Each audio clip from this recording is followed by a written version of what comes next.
in the dementia world, and also the personal story of Kevin was very, very moving, and something I think we can all relate to in one way or another. Yeah, and Renee, what did you think so far? Renee? Rainie? Yeah, what did you think so far? I'm actually enjoying it. I actually loved Shelley's mantra, the input on the mantra, because I feel like that really, actually everything that we've listened to so far is actually tied in. Like, you know, it's all about mental fitness, emotional, physical, and it's just, the whole thing is just connected. So the speakers, I think, are really aligned. I think it's very aligned. I loved Kevin's story. Yes. And, yeah, that was great. And I loved Rumi's poem. I know, that was good too. Yeah. Oh wow. So Rainie, I need to get Gila to do a little introduction. She's been with us since 8 this morning, and she's from Israel. And we need the poor girl to go to bed. So if you don't mind, I'm just going to have her do a quick introduction. Thank you for staying up. What's the time in Israel? It's actually not that late. It's 8 o'clock. Okay, welcome. We had some international people, so we always have to watch the time difference. Yeah. So you won a prize, by the way. So that's awesome. You won a copy of Dr. John's book, so I'll be sending it to you. Yeah. Thank you so much. Yeah. So talk to us, tell us who you are, tell us everything, and then we'll bring our keynote. And I'm expecting more people, so just keep going. Yeah. Okay, great. So I'm Gila Nehemia. I am a poet, mystic, author, and mentor. I actually just published my solo poetry book. It just came out on February 21st, called Surreal Love. And what I do is I'm a spiritual heart guide. I help women who have experienced chronic trauma to really heal, release their stories, and open up their heart to their desires.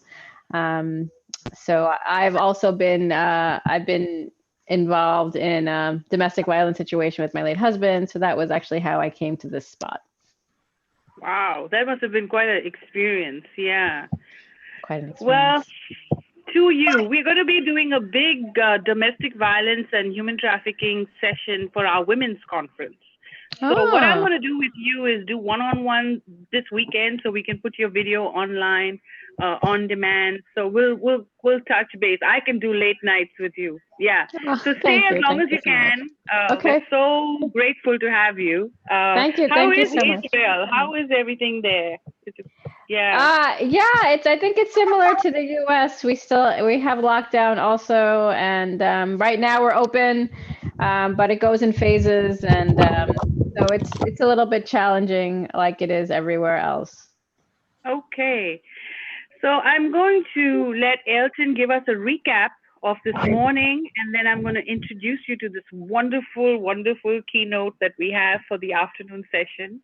And so, Elton, will you do the needful and recap this morning, what happened, and maybe we can just go quickly around the room and introduce ourselves, and then we'll have our speaker, and then we'll all chime in and talk about it. Well,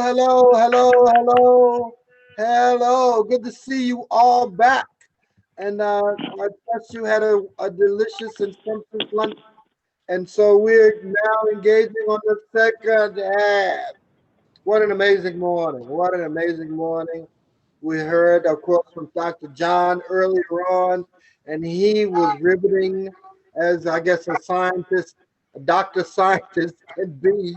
But he exposed and explained to us a great deal about diabetes. Eat, Chew, Live was the book of the topic. And we were just blown away. And of course, and then the testimony from Mr. Kevin Kirksey, and he's sharing with us details about his book, Life 2.0. And oh, wow, that was quite riveting.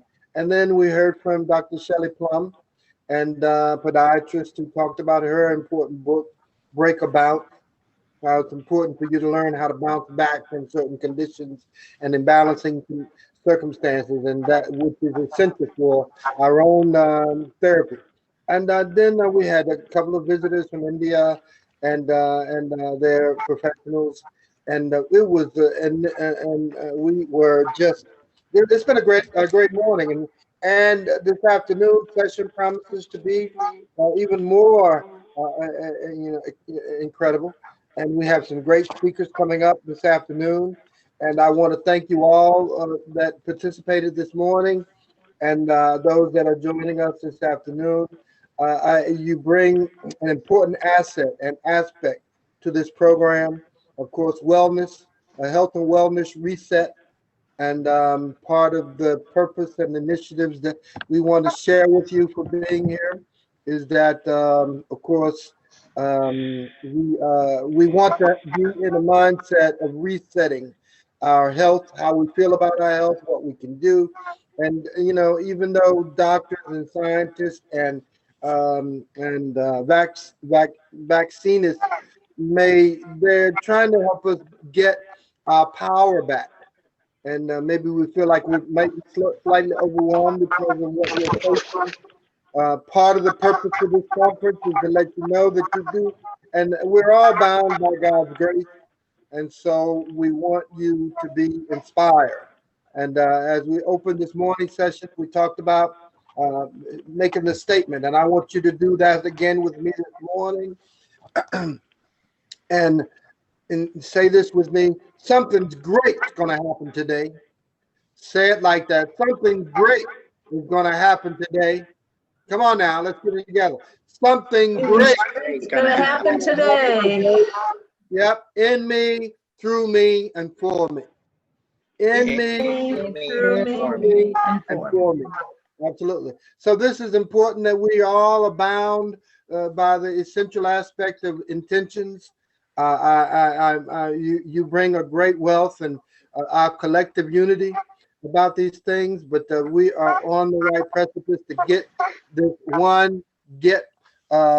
COVID thing behind us, and it won't be long before they'll turn the switch on, and this will be around the world. They'll turn the switch on, and we can get back to and life won't be like it was. Life won't be like it was, but it's hopeful that we can find ourselves in a really incredible place.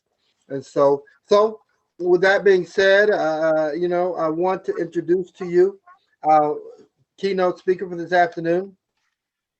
And she brings an incredible insight on the prospects and possibilities. She is a Reiki professional, and she's written a book called The Quantum Leap. And I think you're going to be really, really inspired by her remarks and her discussions and her perspective on things. And her perspective tends to give us an insight of more of the intuitive aspect, I think, of life, and how we can be placed in a condition, but it forces us to respond with a kind of gravitas, a gravitas that we put in the great perspective. And so I'm inspired by her writings and who she is as a person, but I think you should hear from her. She's a life coach, she's a Reiki master, she's a teacher, and an author. And so without delay, I want to introduce to some and present to others Mrs. Rainie York. Rainie. Rainie, I'm sorry. Rainie York. Please hear her. Thank you, Rainie. Good to see you. Thank you. Thank you, Elton. Prospects and possibilities. I love that. That's so cool. Yeah. Okay. Yeah. Well, depending on, let me just say here, I had some technical issues this morning, so I'm kind of punting on a couple levels. So about Quantum Leap. Quantum Leap is a young adult fiction fantasy novel. And if you're wondering how a fiction fantasy novelist came to be speaking at a health and wellness conference, well, so am I. But I would tell you a little bit about the book, and maybe we can plug that gap. So my main character is Rebecca Jean, and she longs for fewer rules and more control in her life. Who doesn't? And so to achieve that, she writes fiction stories, and she has a character who is, her name is Lainey, and she's with it, she's moxie, she's fearless, she's all the things that Rebecca Jean wishes that she was. And then one day, furious and humiliated, she writes a different kind of story. This is a story of revenge. And a few days later, it unfolds exactly as she wrote it, which, needless to say, turns her life upside down. So she's left wondering, can I really mold events to my own personal view of justice? And it seems that she can, but there are consequences. And so she's on a journey of discovery, which introduces her to Reiki, the concept that everything is energy, power of mind, the law of attraction, which is about energy and magnetism, and basically the power of our beliefs, whether or not we are aware of them. So these aspects are very subtly woven into the story, and underneath it is some hard science, but it's not in your face. It just kind of unfolds with a story, which is of best friends and high school drama and first loves and family. So when we understand the elements of energy and magnetism and the power of mind, we begin to see what can be a very compelling healing modality. So here we are. So next, you might be wondering what Reiki and shamanism and epigenetics have in common. So let's start with Reiki. And as Elton said, I'm a Reiki master. Reiki is an Eastern energy healing system.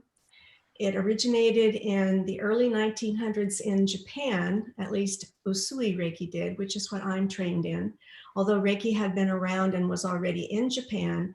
And the Chinese have been using something very much like this for 4,000 years. So Reiki has no religious ties or affiliations whatsoever. Basically Reiki, which is, for those of you who might not be familiar with it, it's R-E-I-K-I. And Reiki roughly translates to spiritual wisdom, which resides in heaven, and Ki, which is life force energy. And the process of Reiki brings this spiritually guided life force energy into the body. So it brings wisdom, guidance, and the healing of heaven to all things on earth. And this is accomplished not by the Reiki practitioner, simply through the Reiki practitioner. So Ki is thought to be the underlying energy that exists in all things.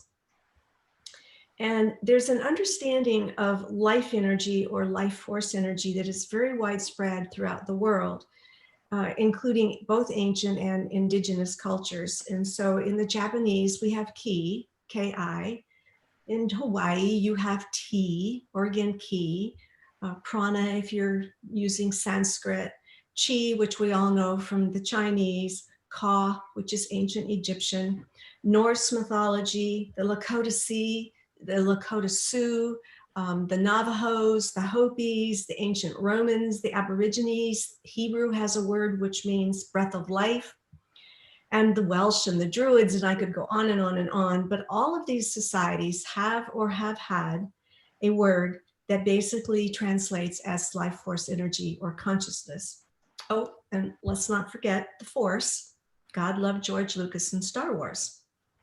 Don't you love it when movies take us into possibilities and then years later we see that we have achieved them? So how does Reiki work? Reiki works by unblocking our energy systems. Where there are blockages, the flow of Ki is diminished. And when you have diminished Ki or life force energy, you can potentially have ease. And it can manifest in any number of ways, of course. So high vibrational, free-flowing energy or ki promotes good health. Reiki seeks to return to balance all the systems in the body so that you have all physical, mental, and emotional well-being. And the power of Reiki lies in the same principles as acupuncture, which many, many people are familiar with. And again, that free-flowing ki is the precursor to good health. So ki animates and nourishes physical life. Without it, well, we're not alive. So some Reiki practitioners are very intuitive, and they can sense or feel the energy. They can sense where there might be a blockage very specifically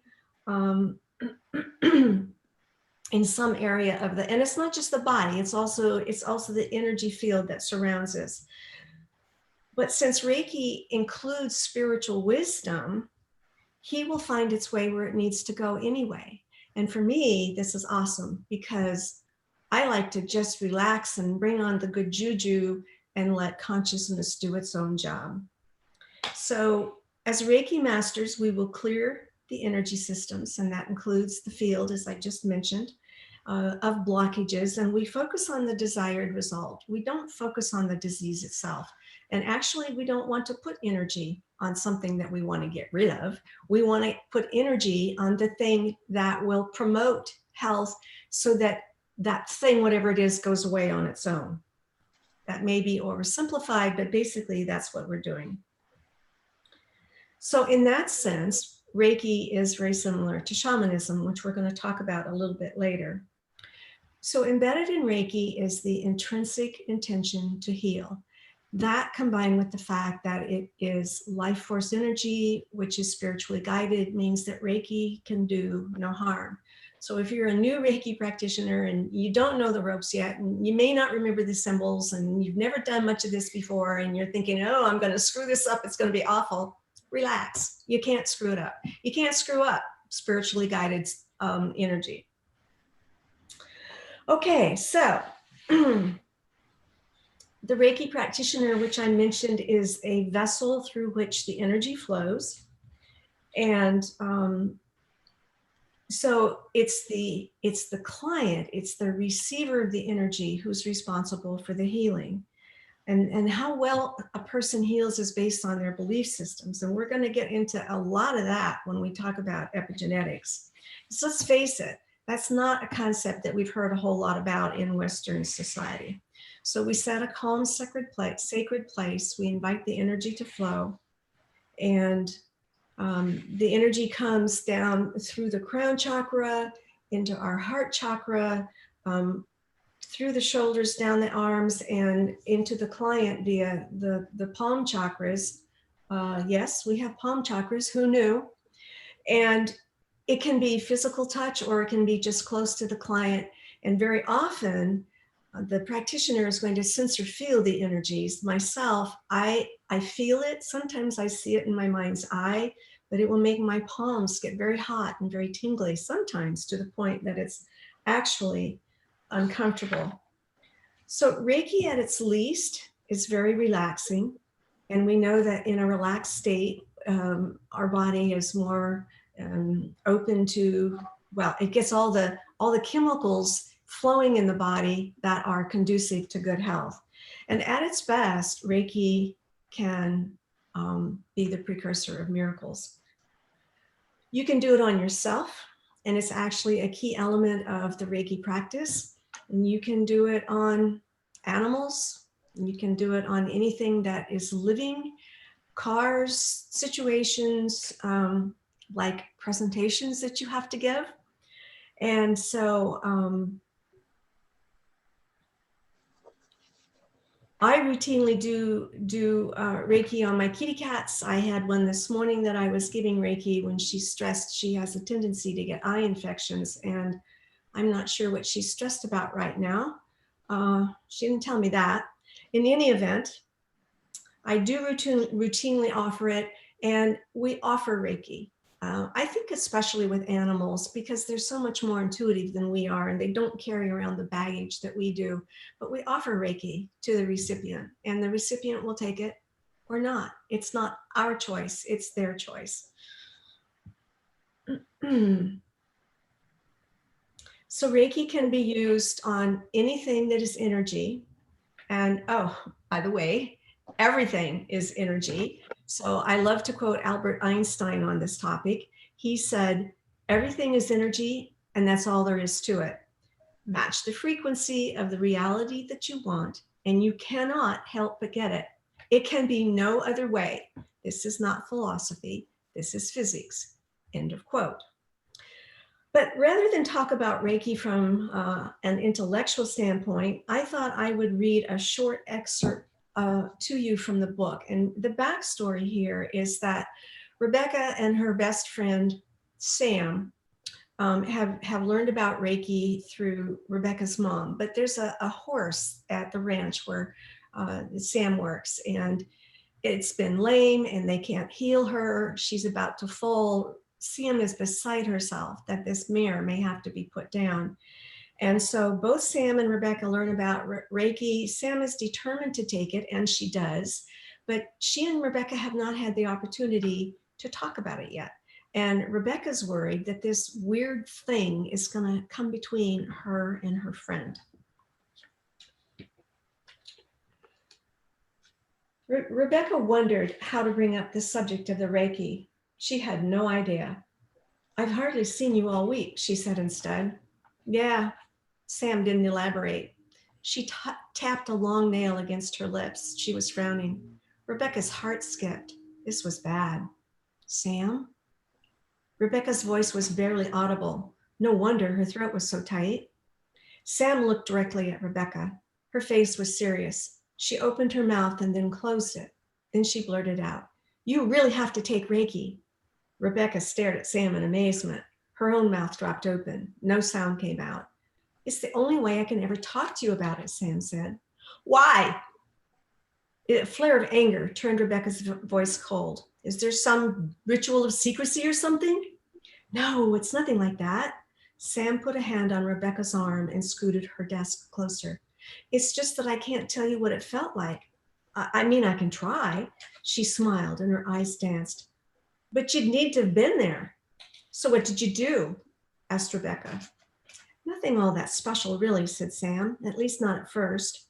We learned about this Japanese guy who was given the secrets of Reiki on a sacred mountain, how it was passed down. It's called lineage. That part was kind of boring. And there's a symbol we had to memorize, and I had to draw it till I could get it right, and a bunch of stuff about healing, how we aren't really the healers, because all the healing comes from the thing being healed. We're just channeling the energy, sort of like we're a straw. And then the symbol was imprinted to us or something." Sam paused, and her face was filled with wonderment. "But the energy," she shook her head. "You can actually feel it, Bex, in your hands. At least I did. My palms got hot and tingled like crazy. It's like my whole body was..." She shook her head again. "More alive or something," she finished. Rebecca didn't know this Sam. There was a new dimension to her. She felt a stab of fear. What if Sam was never the same again? What if they were never the same again? Sam went on. "And Bex, I did it. I did Reiki on magic, and she's better." "Yeah, Mom was going to do that too," Rebecca said. "Her Reiki 911 thing, remember?" Sam looked crestfallen. "So it wasn't me?" "I don't have any idea," said Rebecca. She was being mean and she knew it, but she felt powerless to stop. "And didn't Mom say you have to do the second class before you can do it on someone or something else?" Sam looked sheepish. "Yeah, she did," she said. "And so did April. But the stuff she gave me to read covered all the levels, not just the first one." Sam seemed to be weighing what she was about to say. I sort of read ahead. Rebecca didn't know what was more amazing, that Sam studied on her own or that she was so psyched up about the Reiki. "You read ahead?" "Yeah, I did." Sam was unapologetic. "I had to. The ranch foreman had been trying to talk Uncle Clint into putting magic down as soon as the foal wanes. He's a mean son of a bitch." Sam's voice was venomous. "So I read ahead and I practiced Reiki on myself like we're supposed to, and now I'm doing it on magic." There, it was out. Sam rushed on. And I can't describe how it feels or how it makes me feel. Sort of like I've been, I don't know, only half plugged in and suddenly I'm like I have a new battery or something. Not that I run on batteries, Sam giggled, and it sounded like the old Sam. I know it all sounds stupid. I can't describe this, she said again. Rebecca felt a sudden rush of loathing for Reiki, for the indefinable thing that had put such a distance between her and her best friend. Sam seemed to read her thoughts. That's why you have to take it too, she said, her eyes implored. You just have to, so you'll understand. Sam hesitated. Could she even say this? Because Bax, I can't go back to the way I was before, and I don't think I want to. Sam sat back in her chair looking intently at her friend. So you see, she said again, you just have to. Wow. Rebecca tried to think of something else to say, but her mind was a void. Wow. She ran both hands through her hair. She grabbed a fistful in a tight clench. And Bex, Sam said quietly, think what it could do for your stories. What do you mean? We talked about the ways people know things other than the usual senses, you know? Rebecca didn't know, but she didn't say so. How sometimes you just know something, or you see a picture in your head, or you feel something, you feel energy. Sam looked at Rebecca, and Rebecca stared back, her face neutral. April called it the clairs, Sam continued. There are 5 of them. The only one I'd ever heard of is clairvoyant, but I didn't really know what it meant. You could see things in your mind's eye, you know? Suddenly, Rebecca did know. She looked in stunned amazement at Sam. Oh my God, she finally whispered. That's how Nana does it. Does what? Sam was puzzled. Nana always says she writes the best when it just flows, like she's not really doing it herself. It just comes to her. I always thought that was kind of weird, but I sort of got it too, you know, because of the tingles. Sam did know. She nodded. So Reiki could make me more, it could help me. Rebecca didn't know how to phrase it, but Sam understood. Yeah, she said quietly. April said that. Rebecca looked at Sam with raised eyebrows. No, not you specifically, Sam said. April said the more you do Reiki, the more intuitive you become. Intuitive? Sam nodded. Like a sixth sense. You know, psychic. You just know things. But it's not really another sense. It's more an added dimension to the 5 we already have. Sam didn't know where this description came from. It just sort of flowed out of her mouth, but it felt right. Rebecca's expression clearly said, how? Although she never spoke aloud. Because, said Sam, it's all energy. Everything is energy, and you can learn to read it. And even more, you can learn to use it. So several things are happening here already. And one of them is that Sam and Rebecca and Sam and her other friend Zoe are able to do this too. They're communicating energetically. They are sensing the things in each other's energy fields. How often do you have a best friend and you're able to complete their sentences for them? So this is the kind of thing that is happening, one of the things. Okay, so I would like to add about Reiki that life force energy is influenced by mind and emotions. And this concept is mirrored in both epigenetics and shamanism. Reiki recognizes this, and it all, excuse me a moment.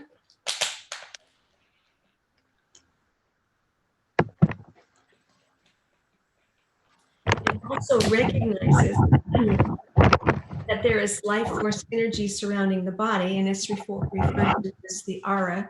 And I think most people are familiar with that, and it's a good term unless you are filing for a grant from the federal government, and then you better use the term biofield energy. So the Reiki journey is one of self-healing. We're encouraged to look at our own house first and to get that in order. It's a very personal journey. It's one of rediscovering who we really are, of recognizing our divinity and accepting it. And this is a journey that takes us inwards. It's not out there somewhere. It's a journey of the heart, not of the mind. And it can be a great journey of self-healing. So one of my favorite authors is Carroll. He's a best-selling author. He wrote a book called, among about 30 others, The 12 Layers of DNA. And in it, he says, what you do for yourself drives the vibrational engine of change for the planet. Anything you spiritually co-create helps everyone. Can you think of a more compelling reason to cultivate self-love? It also makes reference to the fact that each of us is a little point of light, and when you toss the pebble into the pond, the ripples expand outward. Okay, let's move on to epigenetics. The Greek translation of epi means above. So epigenetics is the study of the environment above or outside the gene. It's the study of changes in organism caused by modification of gene expression rather than alteration of the genetic code itself. So a gene is a part, often a tiny little part, of a DNA molecule. DNA is a living archive of instructions that cells use to accomplish the functions of life. Catalysts within a cell seek out the appropriate information from this archive and use it to build new proteins. Proteins make up the structures of the cell and run the biochemical reactions of the cell. So, a couple things here. I'm going to share some information today that comes from Dr. Bruce Lipton's book, The Biology of Belief, and various workshops and interviews that I've had the opportunity to attend virtually. Lipton is a renowned cell biologist and epigeneticist, and really a pretty funny man. He's cool.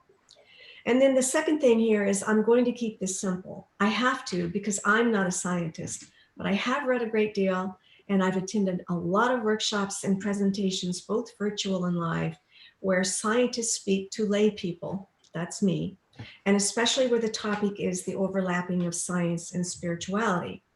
So, what constitutes the environment outside the gene? Well, the DNA, for starters, the cell, the body, our body, and all of the body's systems. So if epigenetics is about influencing the expression of our genes from outside the gene itself, what sort of things can do that? And it's kind of a long list, actually. Things like diet and lifestyle, our stress levels, sleep or the lack of it, alcohol and drugs, smoking, exercise or the lack of it, toxins that we eat, we breathe, we drink, and mindset. That is what we believe. William Blake, the 18th century poet, said, "What seems to be is to those to whom it seems to be." He was ahead of his time. The first Hermetic law states that all is mind, and this comes from the classical Greek period. I'm going to focus on the mind aspect, which is not a new idea, and it's something that we can affect, and it can be tremendously powerful. So, how does the mind affect our genes, for crying out loud? Well, it happens energetically, but that doesn't really narrow it down since we already know that everything is energy. More specifically, it happens chemically, and here's how the mechanism goes. We have an experience and the brain logs it for us. So then we can have this experience or we can think about it, and the brain responds to the experience by releasing chemicals. The chemistry is carried throughout the body, through the blood, and the blood is sent to the entire body. Chemical expressions travel all the way to the DNA. DNA interacts with the proteins. Proteins make up the structures of the cell and run biochemical reactions to the cell.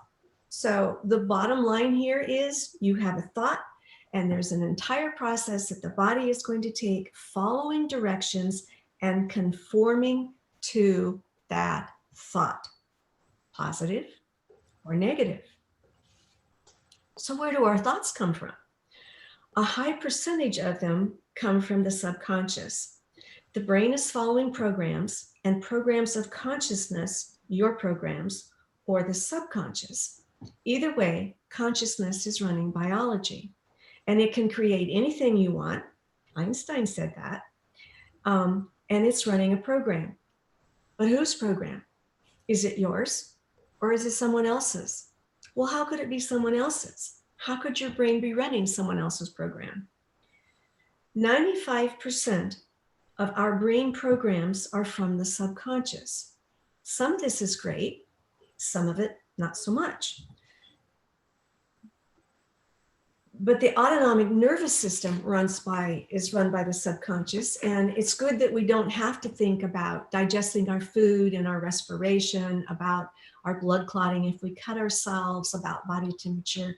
The autonomic nervous system does all that, and it comes from the subconscious. But some of these programs from the subconscious are not so good, and they come from our belief systems. So newborns, toddlers, kids up to the age of 7 operate primarily from a brain state known as theta. It's a deeply relaxed state. It's used in hypnosis, and it occurs during REM sleep. A goal of meditation is to reach this stage of theta because it is so relaxing. And from this state, the body knows how to heal itself. And we're out of the way. We're out of its way. So theta waves could be considered the subconscious. They govern the part of our mind that lies between the conscious and the unconscious and retains memories and emotions. And theta also directs your beliefs and behaviors. So young kids learn by observation. They're very open, they don't filter, and they are sponges. Jesuit priests have known this for 400 years. Give me your sons and I will give you the man, they say. So they can be programmed while they're vulnerable in that theta state. Not your daughters, by the way, just your sons. So kids download programs primarily from the family environment, and 70% of it is negative, self-sabotaging, and limiting. And remember, these beliefs are triggering a brain response in the form of chemicals, which creates emotions, and chemical expressions in the blood travel all the way to the DNA and the proteins. And what they're doing there, by the way, is they are instructing the genes to express in a certain way. So these downloaded programs stay with us unless we decide to consciously change them. And we can't change them if we don't know they're there. So according to Bruce Lipton, we are victims of programming, not of genetics. Less than 10% of disease is based on genetics. The other 90% is the result of lifestyle and beliefs. How many times have you heard that 80% of the patients who are in a doctor's office are there for psychosomatic reasons? So change the lifestyle, change the belief, and life will change. And by the way, epigeneticists tell us cancer is not genetic. There is no cell for cancer. Cancer is about cells operating improperly, but it is not genetic. And these cells are operating improperly based on, conforming to thoughts. So studies of adopted kids have shown that the adopted child will conform to the family health traits and psychological traits of the family that it's adopted into. So pick a disease, let's say it's heart disease. Biologically, the child is not, does not come from a family that has heart disease, but is adopted into one that does. And so the odds of that child getting heart disease later in life are every bit as good as the odds that any child raised biologically in that family is going to get heart disease. Okay, so, and this is based on the fact that they run on the same stress chemicals. So we have emotions, and we can have emotions like victimhood, anger, resentment, worry, fear. These create programming, and they can guide our beliefs and behaviors. They create stress chemicals in the body, and stress chemicals are lethal. So I'm going to take you on a little side journey here. It's an energy journey, and it goes back to everything is energy. And this includes our emotions. All energy carries its own frequency, and this applies to emotions as well. So low frequency emotions release cortisol, which is the primary stress chemical, into the body. And again, cortisol is a slow poison in the body. Low frequency emotions would include anger, hate, depression, jealousy, worry, fear, despair. High frequency emotions, such as love and compassion, gratitude, appreciation, joy, delight, curiosity, peace, contentment, these emotions release other kinds of chemicals in the body. They release dopamine, oxytocin, serotonins, and endorphins. We know of endorphins because it's the runner's high. You can also release all of these chemicals in your body by a very, very simple breathing exercise, which I have shared with Elizabeth and the group before. And it's called heart-brain breathing. And it's so simple and so effective. You simply breathe slowly and deeply with your awareness on your heart, and you hold the thought and the emotion of a high frequency. And it releases these 4 chemicals in your body. Okay, so back to this mechanism that we talked about. You can have an experience which triggers the mechanism, the brain thought, the chemistry, the blood sent throughout the body, and the body follows the directions and conforms to the thought. Or you can remember an event or experience, or you can imagine an experience. So know this, the brain does not know the difference between what is real and what is imagined, and it's going to react the same way, positive or negative. So the thoughts will conform to the emotions. We've done this a couple times, but it sets up a loop. So this is a foreshortened loop. It's brain, thought, chemicals, emotions, but it's difficult to have a thought that doesn't conform with the emotion that you're feeling. This morning, I struggled with that. I woke up feeling icky, kind of out of sorts. And so I lay there and chanted to myself, I feel inner peace and calm.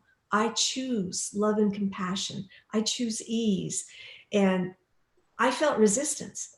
It didn't want to work. I finally asked for help. And after doing this for a few times, then my emotions fall in line with my thoughts. So you do have to work at it sometimes, but it can be done. So you can break this loop of brain, thought, chemical, emotion, and then the loop that goes back around and around and around. So this is how new neural pathways can be formed or can be reinforced. And again, this works whether it's negative or positive. So we can change our thoughts when we are feeling negative about emotions, but it takes awareness and discipline. It's an acquired skill, but it's a very worthwhile one. So how do we break that loop? How do we deprogram limiting programs and rewrite them with positive ones? How do we create new neural pathways? Well, first of all, you have to be aware of your thought patterns and behaviors. So pay attention. Look at your lifestyle. It will tell you where you're messed up or out of balance. And these are places that you may want to check in on what your belief systems are. Look for patterns. Do you always pick the wrong job? Do you pick the wrong relationship? Do your friends, your coworkers, your family not treat you with a lot of respect? You get the perfect job, but it gets messed up, and this happens time and time again. These are patterns. These are patterns that we can be on the lookout for. And there are millions of books and courses and CDs about figuring this out. And of course, you can get any kind of professional help. Dr. Lipton says hypnosis and repetition are 2 ways to reprogram the subconscious. So hypnosis, as we've said before, utilizes the theta brain state, which is a very deep state. Practices of meditation can also achieve this. practice of transcendental meditation, TM, will certainly do this. There are all kinds of programs on CD. You can listen to these with earphones to program while you sleep. And secondly, repetition, which is essentially positive emotions. Now, this is only going to work if your affirmation is in line with your belief system. So it's important to get a hold of what those negative belief systems are. And it's going to take you quite a bit of repetition to do this. There's something called energy psychology and super learning. And Dr. Lipton talks about this. He has used it personally. He speaks very highly of it. You can go to his website, brucelipton.com, and it's called Psych-K, Psych-K.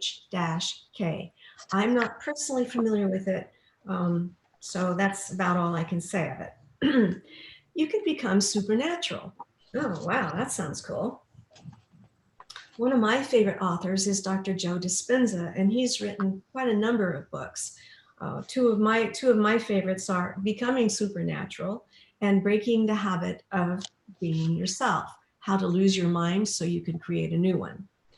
Dr. Dispenza has outlined a very effective method for working with positive affirmations where you incorporate a high frequency emotion into it. It also involves using symbols and being in a deeply relaxed state. You can buy his CD, you can download it, and it's really quite phenomenal. And remember the Einstein quote, everything is energy, that's all there is to it. And here's the good part. Match the frequency of the reality that you want, and you cannot help but get it. Well, what does that mean exactly? How does that work? It works by you're setting the intention to feel that high frequency emotion that we talked about. Put yourself in that state. And over time with practice, you can do this at will. At first, you may have to remember something that made you feel awe or made you feel deep gratitude or a real sense of appreciation and wonder. One of the things that I used to do when I wanted to get in this state was to remember my daughter, putting my granddaughter into my arms for the first time. And if you can't remember something and you can't recall at will, make something up. Remember, the brain doesn't know the difference. You can use meditative music if that appeals to you. It can often support this process. And then again, when you add the high frequency emotions, the results are more faster than when you do just affirmations because high frequency vibrations are faster and more powerful than low frequency ones. So a couple other things that I would add to this, in addition to deprogramming old programs and overriding them with the new ones, take care of yourself, value yourself, take time to nurture yourself and do it consciously. Get a regular massage, get Reiki, get a manicure. Well, I don't like the chemicals, but a lot of people like it. Get outside, get in nature, play golf, take a walk, hike, go river rafting, lie in the hammock, go to the beach, do something that you're passionate about. Because when you put your conscious focus on what you're passionate about, you are releasing your mind from all the stresses and the rest of the world falls away. Have you ever noticed that? For me, it can be, well, writing when I'm in the zone, quilting, and gardening. Gardening does that for me. So this reduces stress and it puts you in a state that is receptive to rejuvenation. And lastly, figure out how to love yourself. Dr. Lipton says, health is a reflection of the consciousness of love. Find the wholeness, find the love, and health will follow. It has to. He also tells us that consciousness is creating our life experience. Change the consciousness, change how you think, and your life experiences will change. This is just as an aside, but Dr. Lipton also tells us that there is a revolution of thought involving the power of mind and self-empowerment that is going through the world today. And I'll tell you, my hat's off to that one. All right, shamanism. I'm going to finish up with this. And we just got a few minutes, so if you could, thank you, Rainie. Just a few minutes. Okay. Well, let's see if I can summarize here. Okay.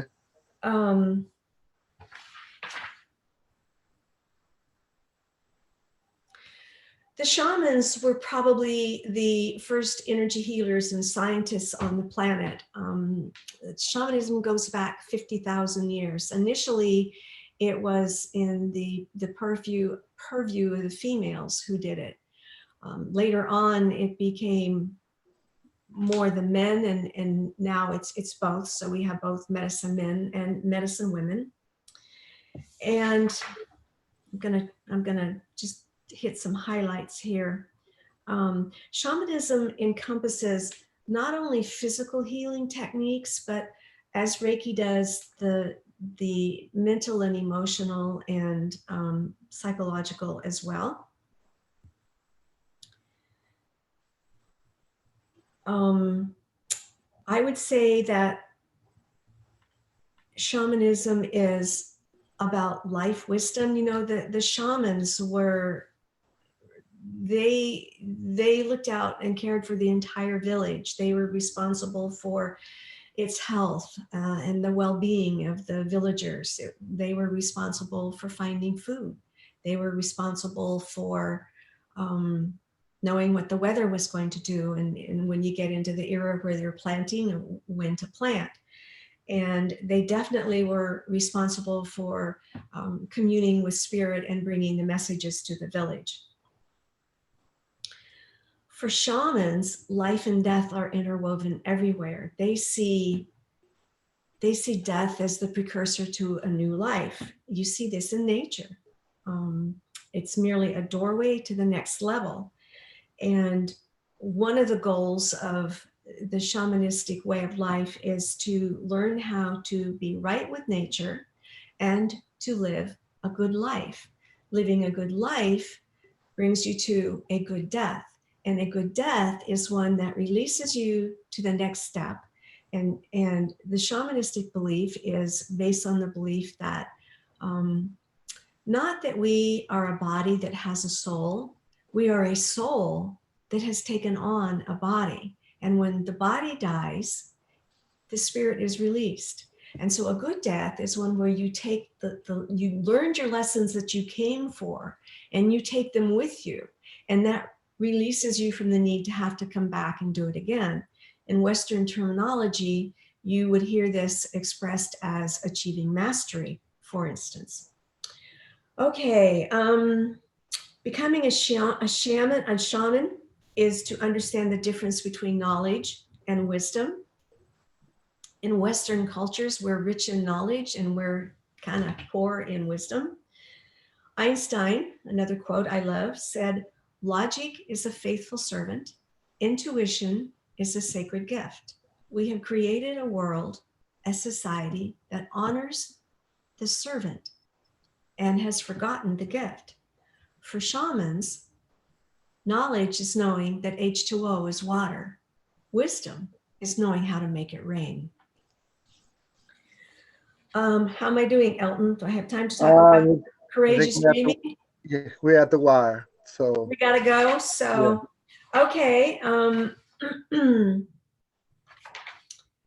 My summary then is that health is the natural outflow of wholeness. Healing then becomes a practice of creating the conditions for health, physically, mentally, emotionally, and spiritually. We can take responsibility for creating the life we want. Science, mysticism, and ancient and indigenous philosophies all tell us that this can be done. It is possible. First, we gain knowledge, then we gain wisdom. We understand that each of us is on our own path. What is right and appropriate for me at this time is not necessarily right and appropriate for another person.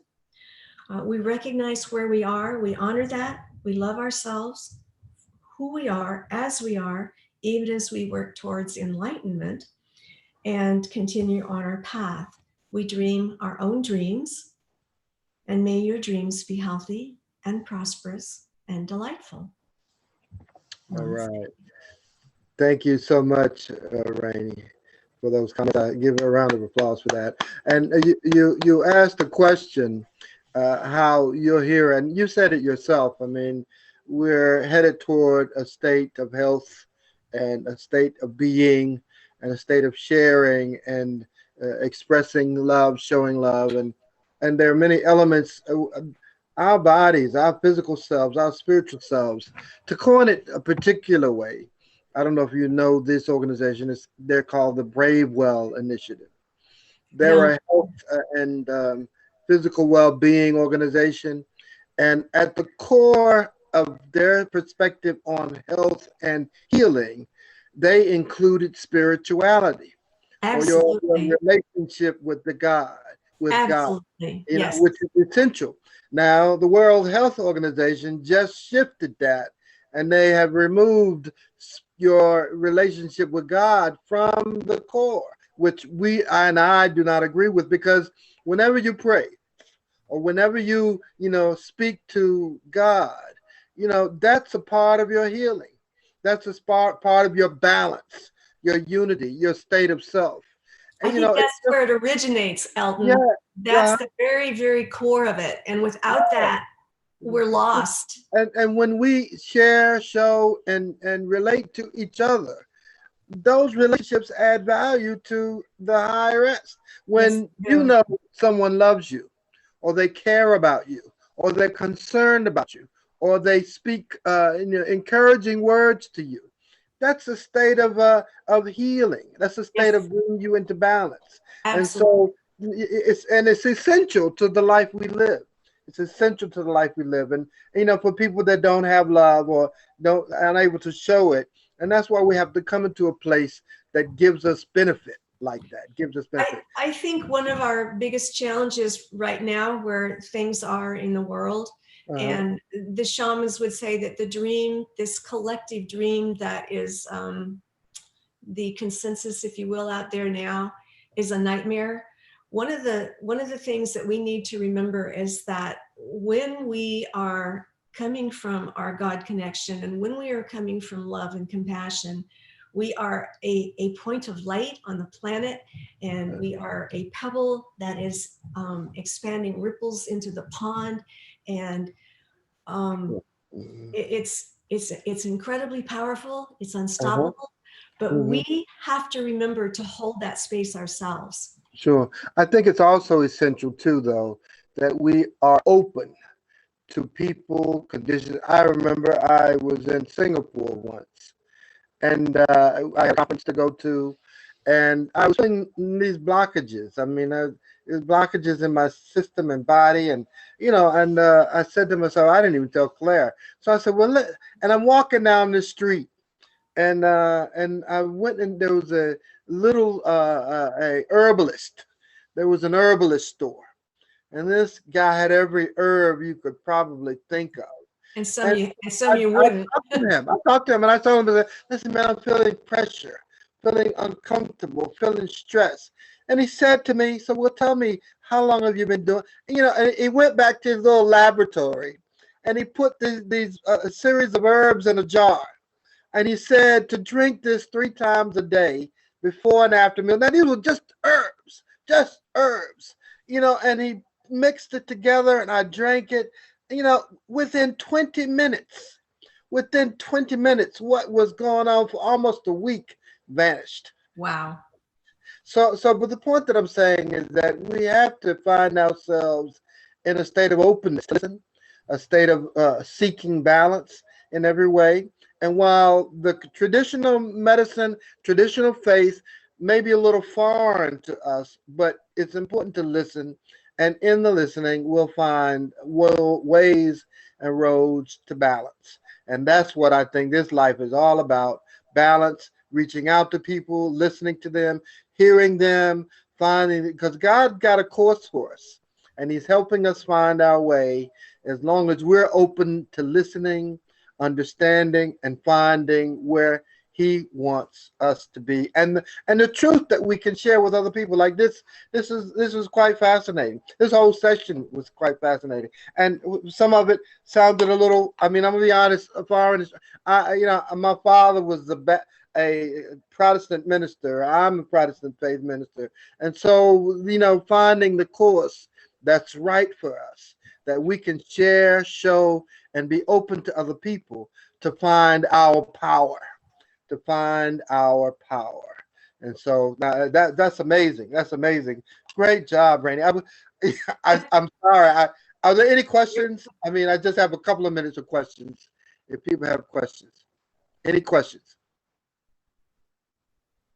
In chat if you want to. Okay. Or open up and raise your hands if you like. Okay. Well, okay. We'll come back if we need to. Thank you, Rainie. Thank you so much for that. My pleasure. I appreciate your comments and descriptions that way. Thank Okay, you. so we got a lot of ground to cover. I appreciate you all for being patient, and as we go forth with this, and our next presenter, amazing fellow. We just met.